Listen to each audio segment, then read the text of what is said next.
Hello and welcome to Restoring Our American Republic. I'm Chuck Benoit with The Nature of Things, where we are realigning God, government, and natural law so that we might restore our American Republic. Please post your comments and be part of the narrative. Frederick Bastiat was a political economist and a member of the French Assembly in the early to mid 1800s.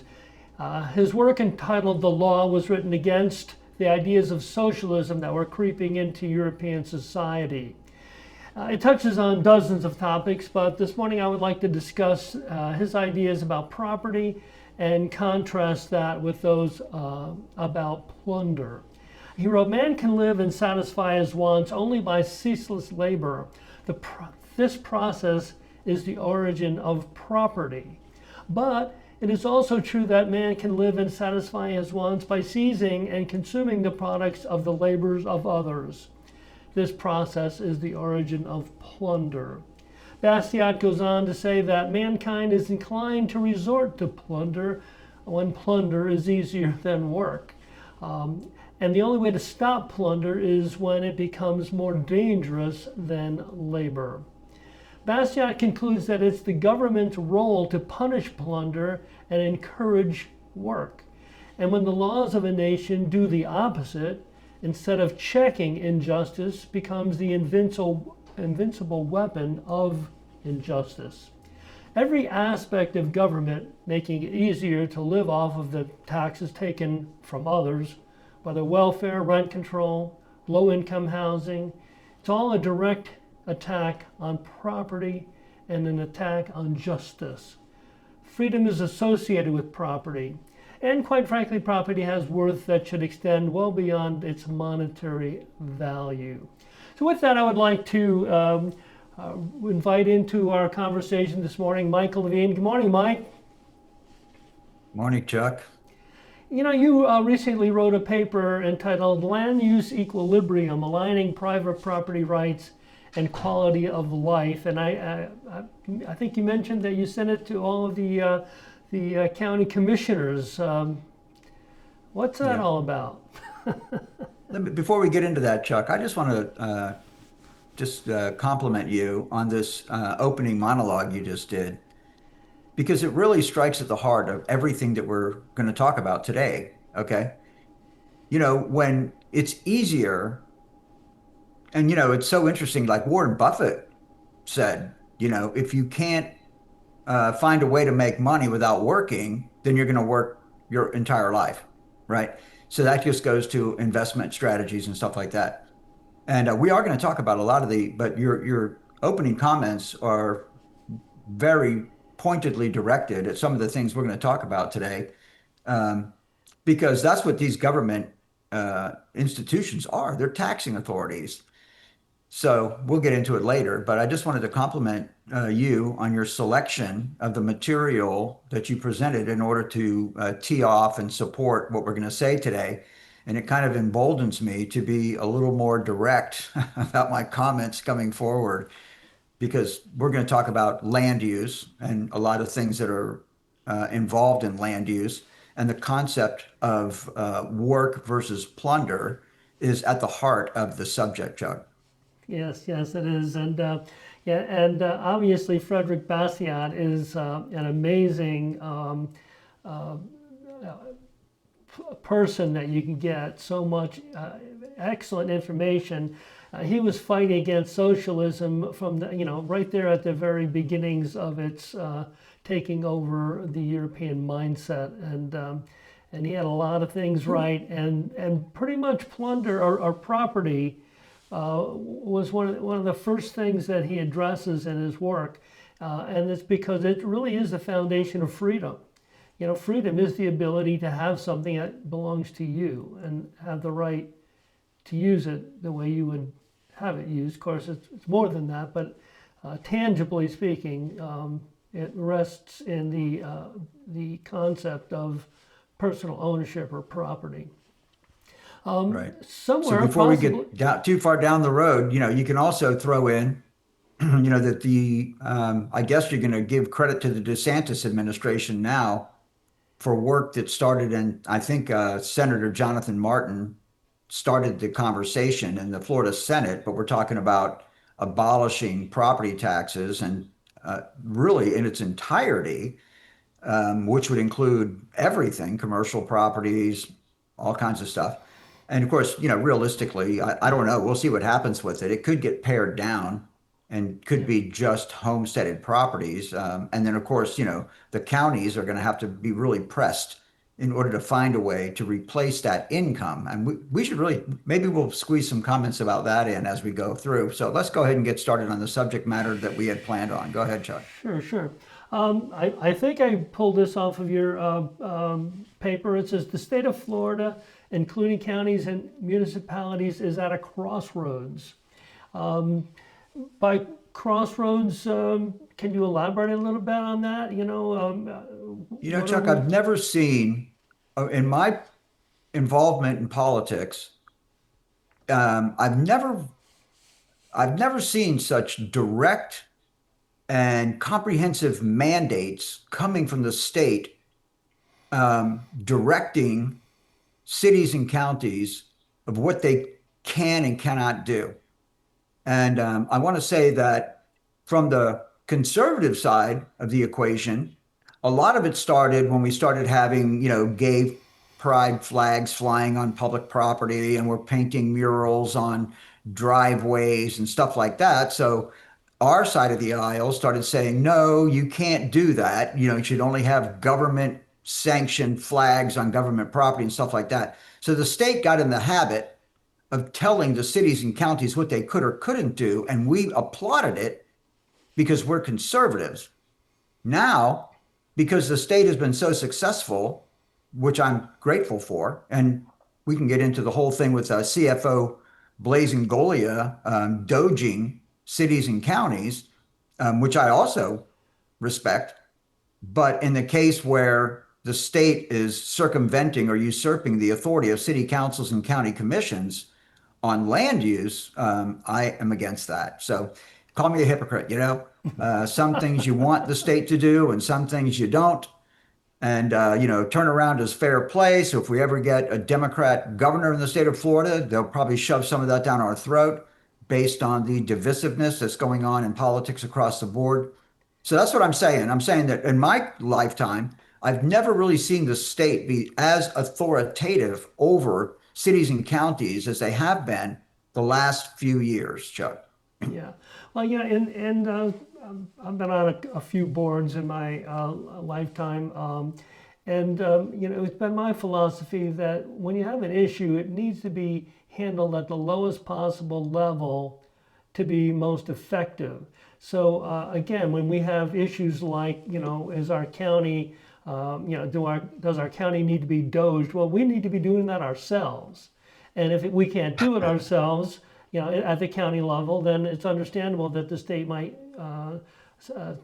step in. But the most important and the place it really ought to be dealt with is right here at the county level. So just throwing that out. Okay, so let me just comment on that. Sure. Because again, I've been involved in politics in Lake County since 2010. And in 2010, the commissioners and the constitutional officers had an obligation to do budget workshops and public demonstrations, going through their budgets and explaining to the citizens how they spend their money. But they don't have that. They don't feel that obligation anymore. And just to make another point about it, during that time period, Lake County used to have Lake County Days where the county would recruit a bunch of citizens to go to Tallahassee and lobby our legislators. And we've chosen to get away from that now. We don't want to do that anymore. And we want to pay lobbyists with public money to do our lobbying instead of bringing citizens to the state capitol on behalf of the county. And these are just examples of where, so for example, when you start listening to developers and you listen to the state government, and I've talked to people about this, so I know exactly what their argument is because they've made it to me. They said, you just can't get anything done with these people. City councils and county commissions are unreasonable about land use And of course, in the um, land use equilibrium paper that we're talking about right now, I talk a little bit about that. But I find that, you know, it's like everything else, Chuck. And you and I debated whether we would talk about Charlie Kirk or not, on this live stream. But the point for me would be that when Charlie Kirk went on college campuses, he said the people who disagree with me go to the front of the line. I want to talk to the people who disagree with me, not the people who agree with me, right? Yeah. So Charlie was a advocate for debate, and this is the root of all of our problems is in the Florida legislature. There is no debate. And, the legislators would say, oh, yeah, we go in privately in each other's offices when we're reading these bills. And, we'll take this section or that section. We'll go talk to the drafter of the bill, the sponsor of the bill, and we'll debate this point versus that point. And it floats around office to office. But there's no public debate. And I think that they should debate on the floor and, in a much more public style. So we listen, and they should be welcomed. And dissent is no longer welcome, Chuck, in the political process. And I'll turn it over to you. Sure. Well, that is true that the idea of working things out in private doesn't, it kind of hides the I'll scratch my back, you scratch your, I'll scratch your back if you scratch mine kind of thing. What kind of deals are being made as opposed to whether or not the legislation benefits we the people. And not to mention that those closed door negotiations are not principle based. When a state representative or a senator goes to speaks on the floor, and they know that they're being recorded, and their comments are a matter of public record, they're going to be very statesmanlike. And they're going to refer back to history, and they're going to refer back to our founding documents, and they're going to use which I love. That's what it's all about. But when they can go into an office and close the door and chit chat with one or two other reps or senators, believe me, it's not going to be a principled conversation, Chuck. Correct. Well, look, moving down my little list here, you talked about the bundle of rights. Property Owners Bill of Rights. Could you maybe elaborate on that a little bit? Well, I'm a real estate broker, Chuck.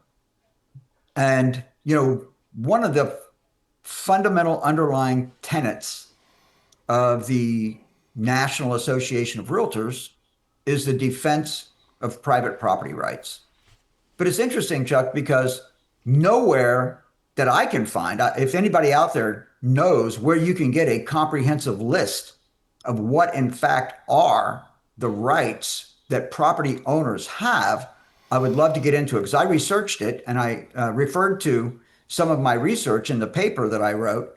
But there is no comprehensive list of when you own property, exactly what rights do you have? So the whole conversation about property rights has been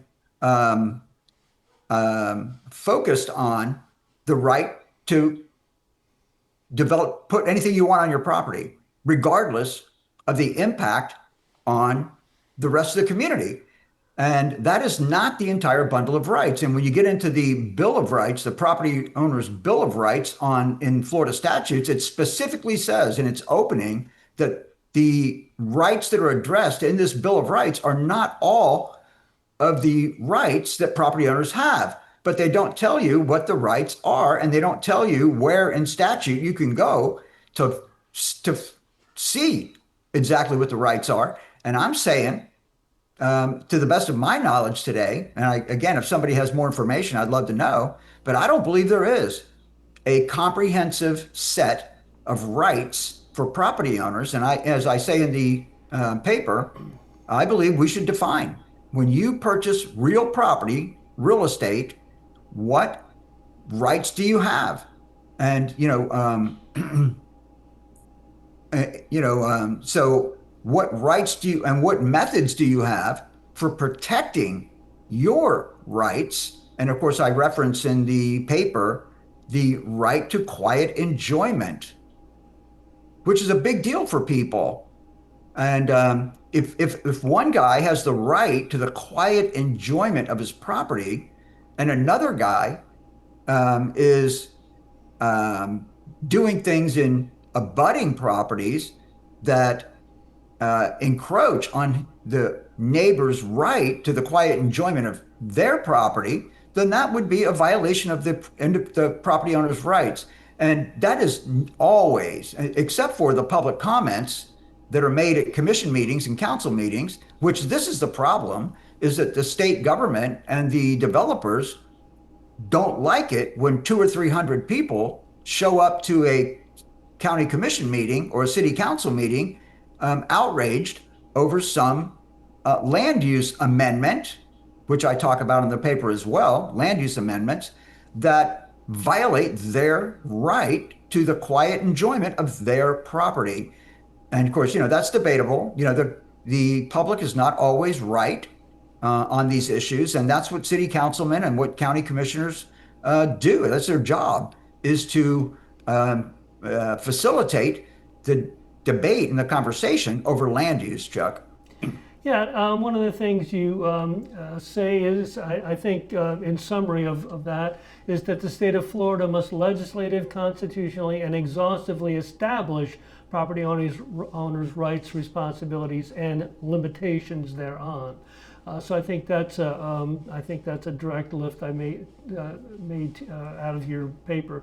But you also talk about comprehensive land use plans, and that they have to be updated a little bit more often. I think now they're 10 years, and you suggest possibly 2 years? Before we will talk about that, but I also would like to recruit any of our attorney audience to agree that we should get together and write the exactly what property ownership in Florida entails, and we should sponsor legislation to get that into law, Chuck. And then when you get into the land use planning, yeah, I mean, and it's so amazing, right? That we have a tendency to always do what we've always done, and as life evolves, our circumstances change. So, I mean, you could get into the illegal immigration situation, and you could say that, we've been flooded in America with X number of millions of people. And of course, that affects land use, right? These people have to have a place to live, housing, commercial development, infrastructure, all of that, right? So, and again, we've got our senator, Rick Scott, is running ads in New York encouraging people in New York who are not happy with what's going on to move to Florida. And of course, Rick Scott did that famously when he was governor as well. So as the population in Florida spikes, and the key word is spikes, updating the land use map every 10 years is wholly insufficient.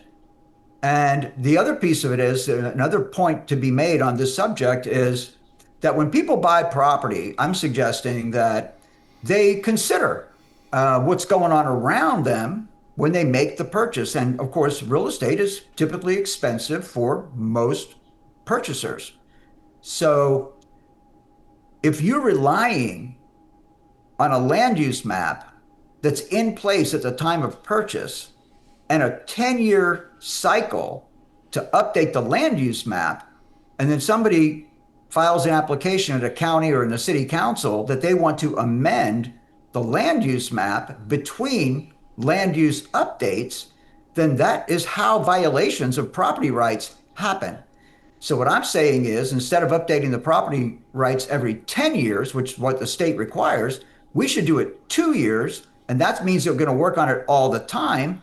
And if you're updating the land use map every 2 years, then people who want amendments can go down and just counsel with the commissioners or city council people and the committees that are handling land use, and they can make their bid to them on how to incorporate their desired land use into the upcoming new plan, which is only a few months away if you do that every 2 years.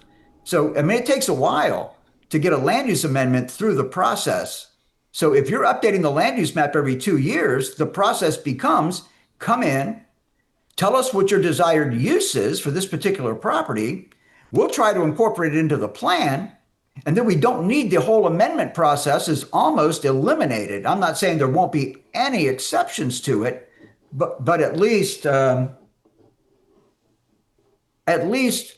county commissioners and city council people are not in front of land use amendments all the time. And it would give them time to spend on other things, Chuck. Now, just to move along, because our time is just flying by. I don't know. I think I'm excited about this particular topic here. But you have a topic here: first in time, first in right. The policy of avoiding inefficient conflicts, or the law of nuisance. Maybe you can comment on that a little bit. Yeah, well, I kind of addressed it already. We just didn't label Okay. it first in time, first in right. But when you buy something and the surrounding area has certain characteristics which influenced the purchase of the property, that means that when you buy, anyone who comes after you is subordinate to your property rights because you've already made the acquisition. So if a buyer comes along or a property owner decides to change the use of their property, they have to acknowledge your rights because you were there first. And they can't, if they're going to encroach on your private property rights, you should be compensated, Chuck. Yeah. So that's really all there is to that. And you can build out the whole legal construct of first in time, first in right. But it is a legal construct that is completely ignored in land use matters. Okay, so another topic that you have in your paper is the purpose of political subdivisions. Right. Yeah, that's another really interesting Launch. subject. This is kind of the one that goes back to your opening comment, Chuck, And call me skeptical, but I believe that big landowners apply for incorporation as cities because they want to be a taxing authority, Chuck. Let's face it. So that goes to work versus plunder. That's my point. And I don't want to go too far on the limb here, but I do quite. I mean, it is possible theoretically that we don't really need cities. you know, I think if you take a look at the members of our Lake County Board of County Commissioners, and you really had a heart to heart and loosened them up a little bit, I believe that you could, for all of our commissioners, I think that we could persuade them that they really could run the entire county without the incorporated cities. The cities, the counties are not so large that we actually have to have cities, right? And I think that the land use issues would be a whole lot less if we didn't have the cities. Of course, Chuck, I'm not saying that we're going to abolish the cities because we're way too far down the road for that. And then, of course, you get into the city's annexation of land and the various motivations for why cities annex land. And we can have that conversation too, but I'll move the floor back over to you, Chuck. Yeah, well, you basically say something along the lines of the political subdivisions known as counties must be the final authority over land use and zoning within the county's jurisdiction, superseding the state of Florida and municipalities. So is that where I think that's a little bit of what you just said. You just feel like the county. Well, the interesting part, I mean, obviously the state is not going to surrender their authority over the counties, and the cities the cities will be on fire if they had to run their zoning maps through the county. But if you're going to have a cohesive land use plan, then and the cities and counties do, I'm going to use the word cooperate, although some of our commissioners in particular would argue whether the cities are cooperating or not, or if they're obstructing. But they are involved, and anybody who follows local government knows that the Lake County Board of County Commissioners has made pleas to the cities and said, please, before you annex this property, consult with us. Before you change your land use and zoning maps, you know, please consult with us. And sometimes the cities do, and sometimes the cities don't. And you can get into the whole conversation about, where our services best applied. And as you pointed out earlier, the closer to the people, the better. And the cities would stand on that. The question becomes, when do you become duplicative? And when does the cost of government, due to the multiple layers of taxation, become exorbitant? And of course, taxation crushes economies. So the more businesses and families and property owners have to pay in taxes, the less money we have to sow into our productive private sector economy. And my point would be that adding cities on top of county governments is just adding another taxing authority, and often does not increase the quality of life for the constituents, Chuck. There you go. And our final topic on our subtopic on this would be affordable housing. You say housing affordability is a formula, not an entitlement. And you also say that everyone is incentivized against affordable housing. What say you? Yeah, well, again, this is a typical, you and I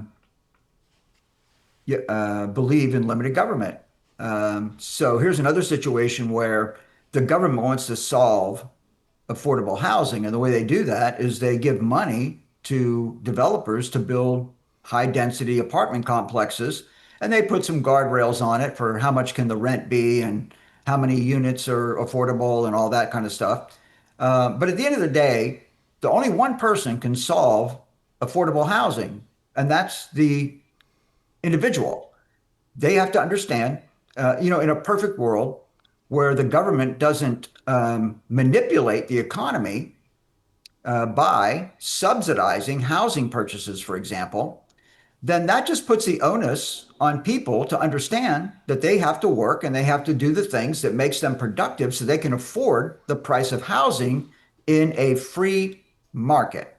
And of course, employers have to deal with it too, because employers, if they want to recruit a reliable workforce, then they have to pay their employees enough money so the employees can meet their personal familial needs. So that's how those kind of things should get worked out, not by the government giving money to developers to build government subsidized apartment complexes with government money, right? So the developer gets paid by the state to build the apartment complex and then gets paid by the federal government through Section 8 or some other, affordable housing program for the rent. I mean, that is, you talk about the difference between work and plunder, right? I mean, pretty interesting. So then you get to the point that you brought up about the supply chain incentivizes rising housing prices. So, and show me anywhere in the supply chain, from the cost of land to the excavation and site development, infrastructure, all of that, everybody benefits when the price goes up. Nobody benefits when prices are affordable. So I said to the Florida Association of Realtors a couple of weeks ago that affordable housing is not achievable in the model that we have now. So what's the solution, Chuck? And my solution is that the government just stay out of it. The government should have no influence over housing. Okay. I'm talking about, subsidizing housing purchases and underwriting housing development. I believe that the free market will take care of itself. And the more the government and non-governmental organizations are involved in the housing development economy, the more affordable housing will be, and the housing market will actually serve the people in Florida, Chuck. Yes, I know exactly what you mean regarding the government staying out of the affairs there, and I think what we're talking about is monetarily. You know, every time the government decides to give a certain group of people some sort of a tax benefit that not all the people get, or some sort of a benefit monetarily, or however it is, the government is messing things up. But you also say that you feel that corporations consisting of more than 10 shareholders must be prohibited from owning residential properties consisting of 4 dwelling units or less. Now that is not getting into the monetary, the gifts that the government gives that screws up value, but does kind of affect housing if we keep larger corporations from buying up all the housing. Well, again, this goes to housing has evolved into a commodity, Chuck, when housing is actually a utility. So, for example, when we had the Great Recession in 2008, I can't remember the name of the bill right now, but there was a legislation passed that said that all real estate had to be marked to market every year, which was horrific for banks at that time because housing prices were in the tank and banks were overextended on loans that they had made on housing, which caused foreclosures and bankruptcies and all kinds of problems in the housing market. So I'm saying to you, the underlying point is that working families should not have to compete with corporations for housing. Housing corporations can always outbuy. Let me tell you, I've done so many, I can't tell you how many real estate transactions I've done, Chuck, but thousands. And I'm telling you right now, any seller, when somebody rolls in with cash and they have to compete with, and a buyer who's getting a mortgage has to compete with a corporate cash buyer, the guy getting the mortgage loses every single time. Every single time. The seller will take the cash based on the risk of the transaction making it to closing. Through the whole mortgage approval process, the home buyer always loses when corporations are competing with them for housing. And then when you get into corporations owning massive numbers of rental properties, they also drive the price of rent. So, of course, corporations buy houses to rent them. So when they start owning thousands of houses in a particular market, then they will have an impact on rent because they'll just demand more money and you either pay it or you live on the street. And that's where we are. So, and you can see this dichotomy in corporate America bullying citizens in many industries, but in the housing industry, it's particularly prolific, and housing is not optional. So, in my opinion, we need to do something to protect the citizens of the state of Florida from the overreach of corporate America and Wall Street into the housing market, Chuck. Well, Mike, we are out of time, and I usually ask you to kind of summarize, but we are well over our time limit, so I'm just going to remind everyone that tomorrow is Constitution Day, and I might also remind people who might have heard this that the Constitution does not need to be rewritten; it needs to be reread.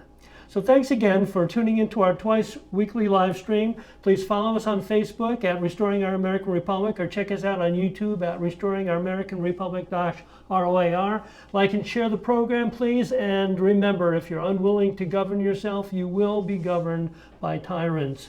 See you next time. And meanwhile, God bless you. God bless President Donald J. Trump, and God bless America.